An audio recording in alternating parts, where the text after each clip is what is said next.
Now to more problems in Washington Square Park. Partiers packed the place last night and things got violent. CBS 2's Natalie Duddridge is there with the latest. Well, Jessica, from what we've seen here all afternoon, is people have just been enjoying themselves. No bad behavior, but some residents who live around the park say that all changes after dark. They complain of drinking, drugs, public urination. And just a few minutes ago, we saw some police vans pull up. There's some officers that lined up some barricades here as a preventative measure to keep things calm this evening. Now, we have some video from last night.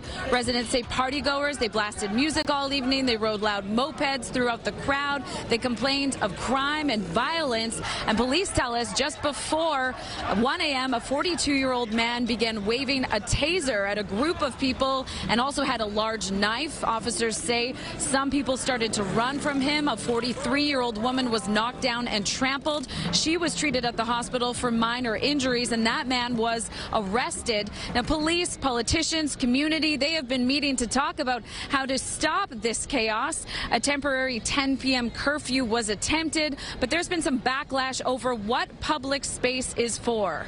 They should have a curfew. Safety is very, very important.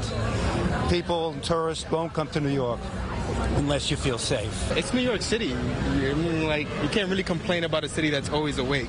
There's always going to be something crazy happening. There's always something that's, like, going on. So if you don't like it, I mean, you shouldn't be here. People need to get this pandemic out of their system, right? So everyone's restless. They're like, oh, finally we have our freedom back. Now, the signage here at the park say the hours are 6 a.m. to midnight, but people tell us they did not see police enforcing that midnight curfew. Now, it has been drizzling on and off, so some people think that might curb the crowds here this evening. At Washington Square Park, Natalie Duddridge, CBS 2 News. Right, Natalie, thank you.